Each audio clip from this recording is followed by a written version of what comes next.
పైన ఢిల్లీలో స్థలం లేదు, బట్ హర్యానా కన్నా పోవాలి, ఉత్తరప్రదేశ్ కన్నా పోవాలి. పారిశ్రామికంగా డెవలప్ అయిన ఆ వాతావరణ కాలుష్యంతో పోతే నీళ్ళ కరువు. కింద మహారాష్ట్ర ఆర్థిక రాజధాని, కానీ దానికి నీళ్ళు లేవు, దానికి అటు సముద్రం స్థలం అయిపోయింది.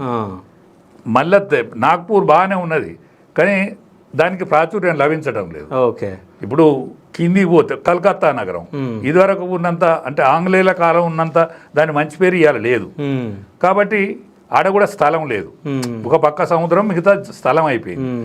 తమిళనాడు మద్రాసుకు మంచి పేరే ఉన్నది, పారిశ్రామికంగా డెవలప్ అయిందే, కానీ కావేరి నీళ్లు కర్ణాటకను వాళ్ళిద్దరు కలిసి పంచుకోవాలి, అక్కడ కూడా స్థలం లేదు. ఐటీ హబ్గా బెంగళూరు పేరు ప్రఖ్యాతులే గాంచింది, కానీ వాళ్ళకు కూడా వాటర్ ఇబ్బంది.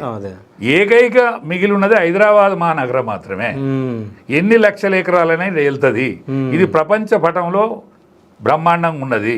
ఇప్పుడు ఎత్తైన పీఠభూమి, ఇవాళ మన ఏది ఈ రిచర్డ్ స్కేలును తట్టుకునే శక్తి ఉన్నది దీనికి, ఏది భూకంపాలను దాటిని కూడా తట్టుకునే శక్తి ఉన్నది. ఇటువంటి ప్రదేశాన్ని ఇవాళ అమిత్ షా గారు కానీ, ఇవాళ ఉన్న నరేంద్ర మోడీ గారు కానీ దీన్ని వదిలిపెడతారా? అందుకనే దీన్ని ఖచ్చితంగా వాళ్ళు వదులుకోరు, ఖచ్చితంగా ఇక్కడ జెండా బాస్తారు, కాషాయ జెండా బాస్తారు. ఇక్కడనే బీసీ ముఖ్యమంత్రి ఖచ్చితంగా అవుతాడు, కానీ ఇక్కడ హరీష్ రావు నాయకత్వం వహిస్తాడని నేను అనుకుంటాను. అది బీఆర్ఎస్ వాళ్ళు ఉంచుకోవాలి, వాళ్ళ ముగింపు మంచిగా కావాలంటే, వాళ్ళ ముగింపు కూడా మంచిగా కావాలంటే బీఆర్ఎస్ వాళ్ళు ఇద్దరు ఉంచుకోవాలి.